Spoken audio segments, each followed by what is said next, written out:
Et bonjour à toutes et à tous, bienvenue sur ma chaîne pour apprendre Unreal Engine 5 en français. Nous allons réaliser ce tutoriel toujours sur la version 5.6 d'Unreal Engine 5.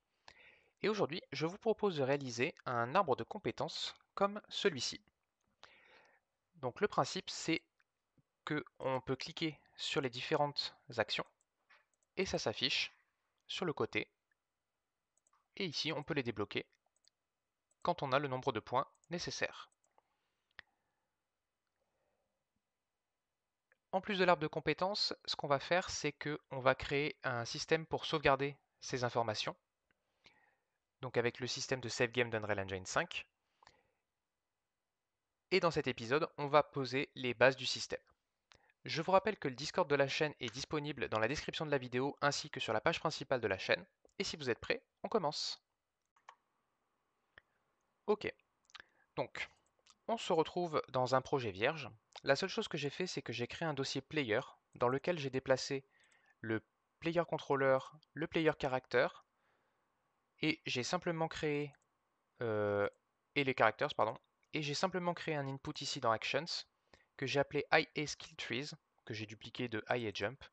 La seule chose que j'ai fait dessus, c'est ici dans les triggers, j'ai enlevé le second released pour garder que le pressed. Donc vous pouvez faire ceci et également dans l'IMC default, ne pas oublier de le binder. Donc ici, vous l'ajoutez et moi j'ai mis la touche tab pour appeler le skill tree.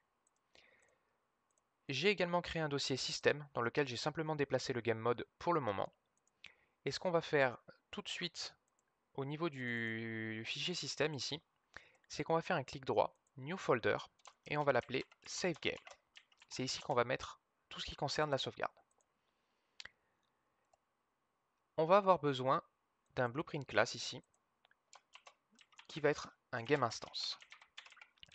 Parce que notre skill tree va être géré directement depuis le game instance et pas depuis un manager. Ça évite d'avoir des interférences au milieu. Donc vous pouvez faire le BP Game Instance, vous pouvez l'ouvrir, et dans le Game Instance, on va avoir besoin de quelques variables, à savoir 4 exactement. 1, 2, 3, 4.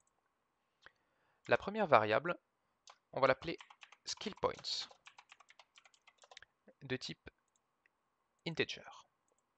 La seconde, on va l'appeler Unlocked Skills. Unlocked Skill IDs, de type name, mais array, donc un tableau de noms. La troisième, on va l'appeler Save Slot Name, de type string. Et la dernière, Save User Index, de type integer. On compile et on sauvegarde. On va juste créer des catégories. Ici, une catégorie qu'on va appeler Skills. On va mettre celle-ci dedans également. Et pour celle-là, on va créer une catégorie Save. Et on va mettre ça dedans également. On compile, on sauvegarde. On revient dans le content. Et ici, on va créer un nouveau dossier qu'on va appeler Skill System. Vous pouvez lui mettre une couleur, donc moi il est vert. Dedans, on va créer un fichier qu'on va appeler datas. Et à l'intérieur de ce fichier, on va créer un blueprint class primary data asset qu'on va appeler PDA underscore skill. C'est ici qu'on va définir ce que contient une compétence. Je reprends mon modèle. Alors, on va l'ouvrir et dedans, il va nous falloir 1, 2, 3, 4, 5, 6, 7 variables. 1, 2, 3, 4, 5, 6, 7. La première, c'est le skill ID. Donc, qui va être un name. Ensuite, il va nous falloir le skill name de type texte. Ensuite, skill description de type texte également, mais ici advanced multiline. Ensuite, le skill icon, une texture 2D.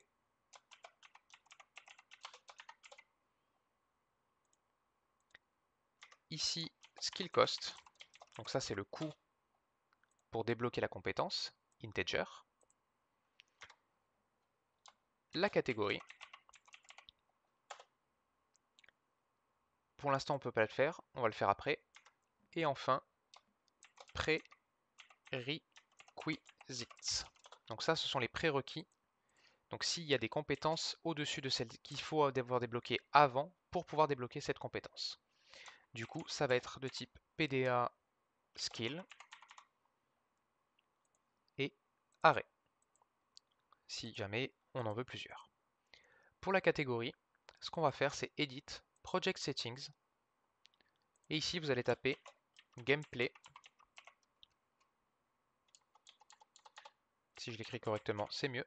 Gameplay Tag, et ici Gameplay Tag List Manage. Et en gros, on va créer ceci. Donc pour ça, vous faites New, et vous tapez Skill, point, catégorie, point, la catégorie que vous voulez créer. Donc moi en l'occurrence j'ai créé Basics, Building et Research. Une fois que vous les avez créés, vous pouvez ressortir, revenir dans le PDA Skill et ici catégorie, on va changer en Gameplay Tag. Comme ceci, Unique. On compile et on sauvegarde. Une fois que c'est fait, vous pouvez fermer le PDA Skill, revenir dans le dossier Skill System, clic droit, New Folder, UI, et à l'intérieur, créer un New Folder, Icons. Vous ouvrez. Je vous donnerai bien évidemment les icônes. Là, on va déjà créer les 3 premières lignes, donc on va créer ces 3-là, Wood, Ore et Harvest. On les importe. Save All. On sélectionne les 3. Asset Action. Edit Selection Property Matrix. On sélectionne tout. Compression. User Interface 2D. Level of Detail. World, on le remplace par UI. Et dans Texture, Filter, Nearest. Et on enregistre. Et maintenant, vous voyez que nos textures sont comme il faut. On peut revenir dans le Skill System Datas et on va créer Miscellaneous Data Asset basé sur le PDA Skill. Et on va en créer donc 3 pour les 3 premières compétences. La première, on va l'appeler DA underscore wood cutting. Donc ça, c'est pour la coupe d'arbres. DA underscore mining pour le minage. Et enfin, DA underscore harvesting pour la récolte. Save all. Vous pouvez ouvrir les 3 et on va les remplir. Donc le premier, on va l'appeler wood cutting tout en minuscule. Au niveau du skill name, on peut le mettre en français, donc bûcheronnage. Et au niveau de la description, je vais mettre ceux que j'avais dans mon modèle. Si vous voulez les recopier, je vous invite à faire pause sur la vidéo et à recopier ce que j'ai mis. Au niveau du skill icon, on peut mettre du coup notre wood icon. En skill cost 0, parce que les premières, on veut pouvoir les débloquer directement. Et ici, dans catégorie, vous dépliez pour sélectionner Basics. Dans les prérequis, il n'y en a pas. On va faire pareil pour mining. Donc mining en anglais ici, tout en minuscule. Skill name, minage. La description, je la récupère. Hop. On va mettre celle-ci, toujours 0, et basics également. Pas de prérequis non plus. Pour harvesting, on fait pareil. Harvesting, skill name, récolte, skill description, je récupère l'autre.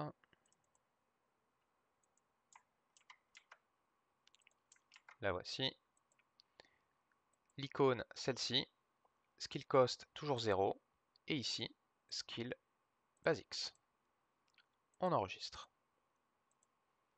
On peut tout fermer. Ça aussi. Et au niveau de la base, on est bon. On va pouvoir attaquer le code du GameInstance. Ok. Donc dans notre dossier système, on a notre BP GameInstance. On peut l'ouvrir. D'ailleurs, on vient dans Edit, Project Settings, Maps and Mode. Et ici, dans GameInstance Class, n'oubliez pas de l'affecter. Et vous pouvez fermer. File, Save All. Dans notre GameInstance, on va avoir besoin de fonctions. Donc on va commencer par les fonctions de l'arbre de compétences. Donc il nous en faut 4. La première d'entre elles, on va l'appeler as unlocked skill. Cette fonction, elle a pour but de vérifier si une compétence a été déverrouillée ou non. Donc ici, on va vouloir les skill datas, qui sont donc les informations de la skill en question. Donc c'est bien évidemment un PDA skill. Object reference. On compile, on sauvegarde. Il nous faudra un output, ici, qu'on va appeler as unlocked, de type booléen. Compile, sauvegarde. On casse le lien ici, et on déplace ça là-haut, on en aura besoin après. La première chose qu'on va faire, c'est, sur ce skill datas, faire un isValid, celui-ci, pour vérifier qu'on travaille bien sur une donnée existante. Si c'est faux, on peut déjà utiliser un return node ici, avec le booléen faux, puisque du coup il y a un problème. Sinon, on va faire get skill datas pour récupérer les données. Ici, on va faire un get skill ID. Et on va vouloir fouiller dans notre unlocked skill IDs, donc dans notre tableau du GameInstance, pour vérifier si ce tableau contains item. Donc est-ce que ce tableau contient notre skill ID? On met un branch. Donc si le tableau le contient, ça veut dire qu'on l'a débloqué. Sinon, ce n'est pas le cas. Donc pour ça, il nous faut simplement 2 return nodes. La première, true, on passe à true. Et si c'est false, on laisse à false. Tout simplement. Cette fonction est vraiment très simple. Ensuite, il va nous falloir la fonction can unlock skill. Celle-ci, son travail, c'est de vérifier si une compétence peut être débloquée ou non. Donc pour ça, c'est pareil. On a besoin des skill datas. Donc c'est toujours un PDA skill. On compile, on sauvegarde. Et on veut un output aussi, qui va être pas as, mais can unlock cette fois-ci. Can unlock. Et c'est toujours un booléen. On compile, on sauvegarde, et on casse le lien. Même chose que précédemment. isValid pour vérifier que la donnée est bien utilisable. Si c'est faux, on peut déjà casser le avec un return, qu'on laisse à faux bien entendu. Si c'est vrai, on veut vérifier si la skill a déjà été débloquée. Donc pour ça, on lui donne le skill datas en entrée. on prend un branch qu'on peut coller directement à la sortie du asUnlocked, puisque du coup c'est le booléen qui est renvoyé qui va nous servir de condition. Si c'est true, on veut rien faire, parce que ça veut dire qu'on a déjà débloqué, donc on n'a pas de traitement à faire. Si c'est false, ça veut dire que on veut vérifier si c'est possible. Pour ça, on va récupérer les skill points de notre joueur et vérifier si ces skill points sont inférieurs au get skill cost. Donc pour vérifier si c'est inférieur au coût de notre compétence. Ça, on le met dans le branch.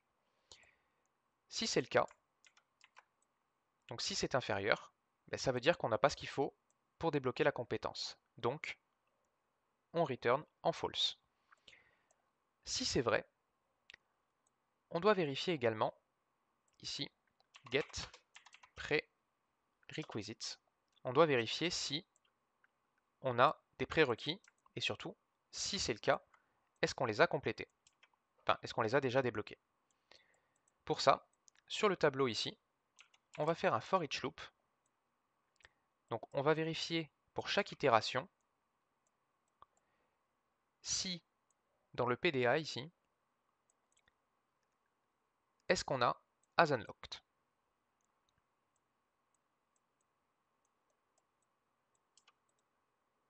On lui passe le PDA directement. On met un branch.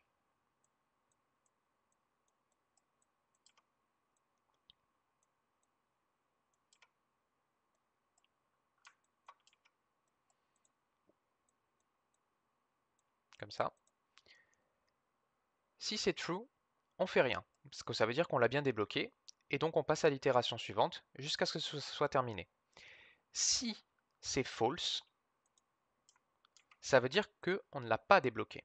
Donc on return tout de suite, ce qui va arrêter la fonction et renvoyer directement canUnlock false.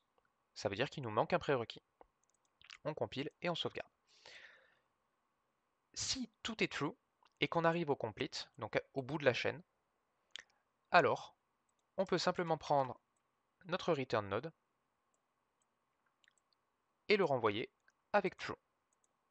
C'est tout pour cette fonction. D'ailleurs celui-là, plus besoin. Troisième fonction, celle-ci s'appelle unlock skill. Donc comme son nom l'indique, elle permet simplement de débloquer une compétence. Et pour ça, on a besoin à nouveau de nos skill datas,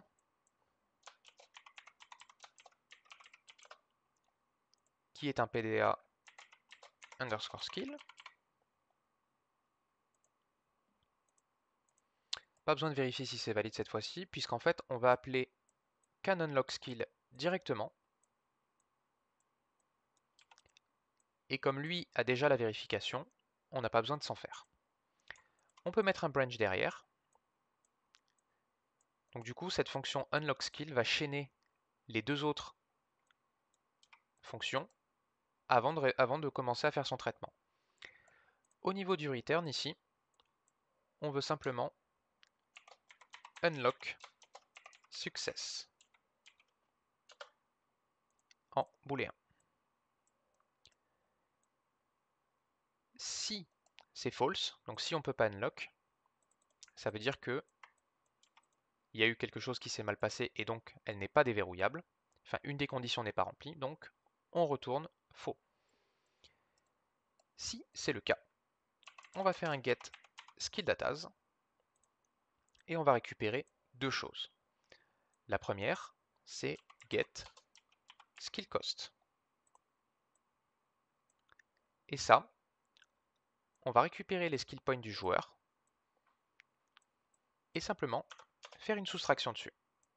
Donc on veut réduire les points de jeu du joueur, puisque du coup on est en train de procéder à l'achat.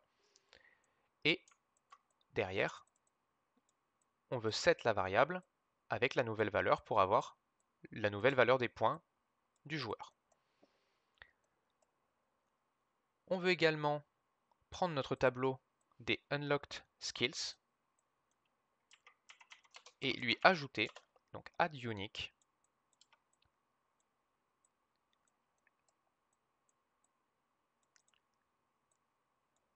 le skill name, get skill name, get skill ID, pardon, au tableau. Donc en gros là, la suite de fonctions fait que on modifie les points, on ajoute la skill là-dedans, et du coup elle est débloquée. Et du coup on prend le return node, et on return true ici. On compile, on sauvegarde. Dernière fonction, grant points, qui permet simplement d'accorder des points aux joueurs. Un seul input,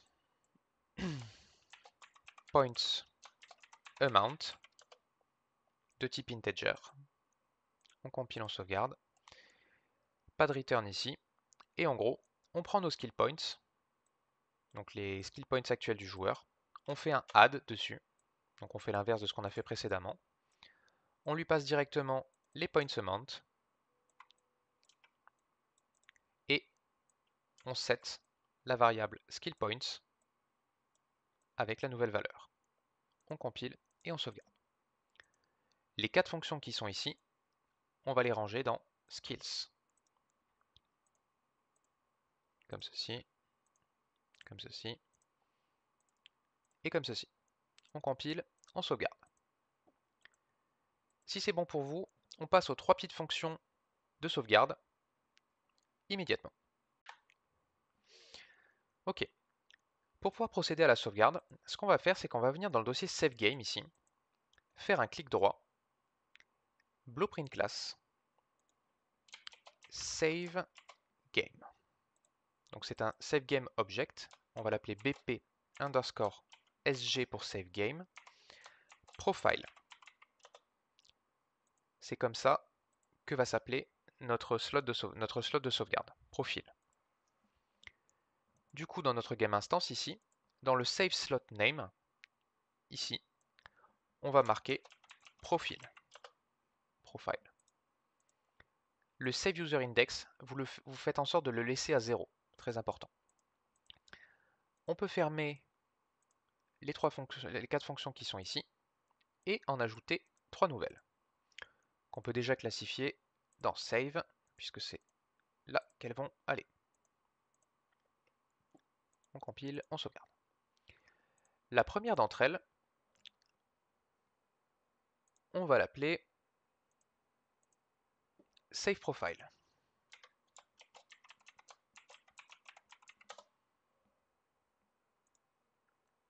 Pas d'input pour elle. Et du coup, on va faire Create Save Game Object. Donc on va créer un Save Game Object dédié de type BP SG Profile. En faisant ça, du coup, on peut définir les variables qu'il contient. Donc pour ça, on va faire set. Oui, si j'oublie de faire les. J'ai oublié de mettre les variables dedans. Donc vous ouvrez le BP SG Profile, et dedans, on va mettre toutes les variables qu'on veut sauvegarder de notre joueur. Donc en l'occurrence ici, il n'y en a que 2. La première, ce sont les skill points, donc qui sont de type integer, et les unlocked skills, de type name, array. Compile, save. Maintenant, vous pouvez le fermer, puisqu'on ne définit rien à l'intérieur. Tout se définit ici. Donc, on tire un câble depuis ici, et on va set skill points en premier. On va tirer un peu parce qu'il faut pouvoir placer la variable entre les deux. Et set unlocked skills.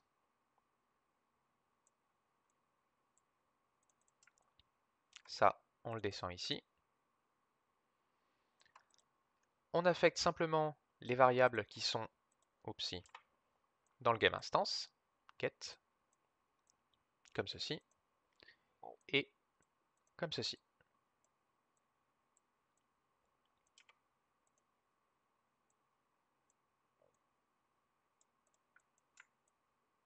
Voilà. Et enfin, cet objet, on va save game to slot. On va l'enregistrer.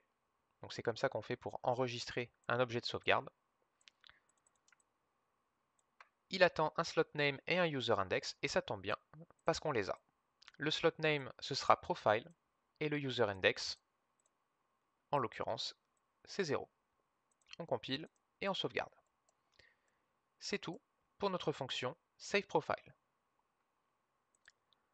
On va maintenant passer à la fonction loadProfile. Celle-ci, elle sera utilisée quand vous lancez le jeu pour récupérer les informations s'il y en a. Pour ça, on va faire does SaveGameExist.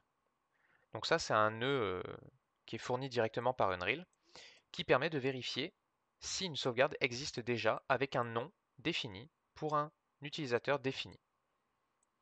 Donc on fait pareil, on connecte nos deux variables qu'on a définies précédemment. On fait un branch à la sortie. On connecte directement la return value en termes de conditions. Si elle est false, donc ça veut dire qu'il n'existe pas de sauvegarde, en théorie.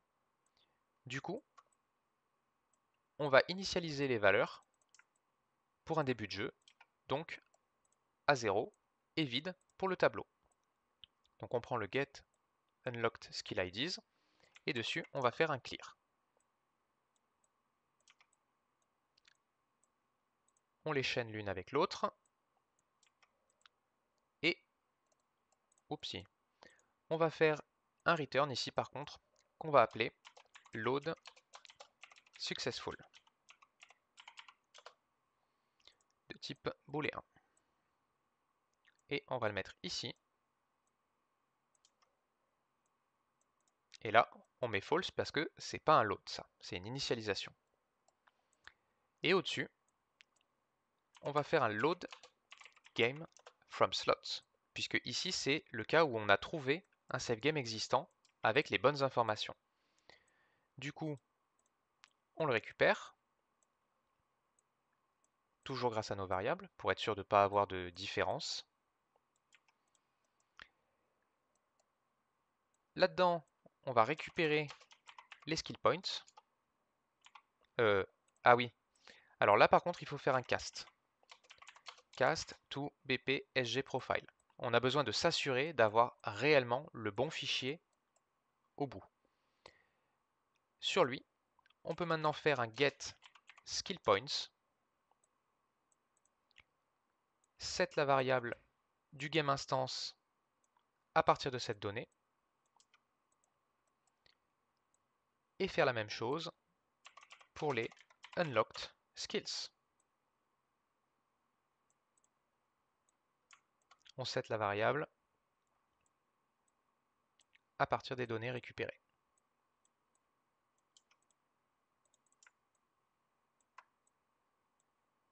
Comme ceci. Et au bout, on return node à true cette fois-ci. Compile, save. La dernière fonction, elle n'est pas obligatoire, mais je vous la recommande. Elle s'appelle resetProfile. Celle-ci, elle sert principalement dans le cas où vous auriez une fonction qui réinitialise, vous auriez un objet par exemple qui réinitialise les paramètres de l'arbre de compétences. Elle est très simple, vous prenez les skill points, set à 0, vous prenez le unlocked skill, vous faites un clear dessus, vous le passez dans le chaînage, et à la fin, vous appelez saveProfile. Du coup, ça va écraser les données existantes s'il y en avait, avec un reset. On compile et on sauvegarde. Du coup, on est bon. En termes de préparation, on a fait tout ce dont on avait besoin. Du coup, on va s'arrêter là pour aujourd'hui. Dans le prochain épisode, on va s'occuper de l'interface graphique que vous avez pu voir au début de la vidéo et l'appel des fonctions qu'on vient de définir aujourd'hui directement dans notre interface. Eh bien écoutez, je vous remercie d'avoir regardé la vidéo. N'hésitez pas à mettre un like, lâcher un petit commentaire, vous abonner à la chaîne et je vous dis à très bientôt pour la suite. Bye bye.